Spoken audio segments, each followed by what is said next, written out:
Welcome everybody to vlog 3 of Adam Gorlick's At Age 30-35 course in Myth and Ritual and Film. And today we'll be going over 3 films. It will be The Dark Knight, WALL-E, and Metropolis. First we'll start with The Dark Knight.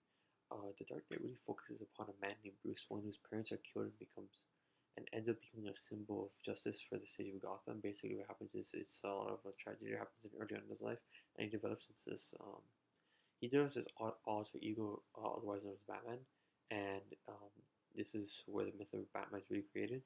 It's an alter ego of Bruce Wayne who attempts to utilize his own power that he's gained to get rid of evil within the city. Um, and in this, it incorporates many different traditional myth and ritual schemes, otherwise seen in other films throughout history, such as the battle between good and evil, obviously Batman versus Joker.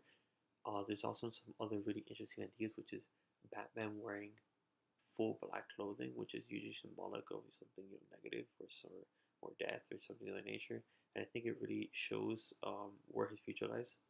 There's also the parity between black and white, obviously, and some of the distinctions that are made within his film, and why certain things are done, and why he's portrayed a certain way, and what's going to happen in the future.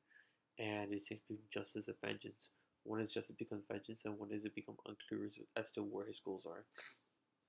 And second, the second movie I'd like to go over is really WALL-E, and contextually and conceptually, it's a pretty great movie, and it focuses upon the future of the human race and conditions that do not allow them to live on Earth as it becomes uninhabitable, most likely by their own doing.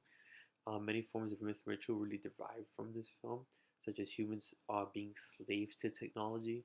Obviously, one of the greatest examples of this is the very obese people who are riding around on their hover chairs because they're no longer capable of normal human movement. There's obviously due to convenience. There's also the idea that humans only care for themselves, and the idea that they're not taking care of the planet. Once WALL-E enters Earth, you can see there's a bunch of junk everywhere. It's not really taken care of, and it's most likely because humans are just naturally greedy.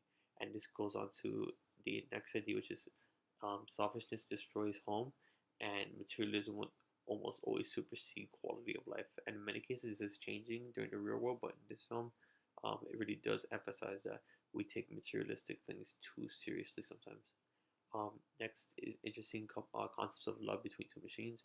Obviously, this is just really ironic in a sense. This doesn't really happen, obviously, and I think it's really like showing that the human race has really lost a lot in terms of like what they're able to do and what they're able to accomplish. And I think the love scene is actually just a great way of like, this is what you're capable of. This is what you need to be doing. And the fourth thing is I like to go over is that there's a metaphor of how technology is really taking over our lives.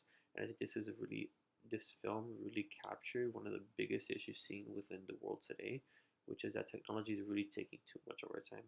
And I think it does a great job of actually pointing this out. And the last film we're going to use is Metropolis. And Metropolis is essentially a 1927 silent film that focuses upon the rebuilding of a previously broken society. And I think many of the archetypes for what a dystopia should include are going to be coming from Metropolis. And I think other films you can look at Skids and Parts actually do make a huge impact towards this film.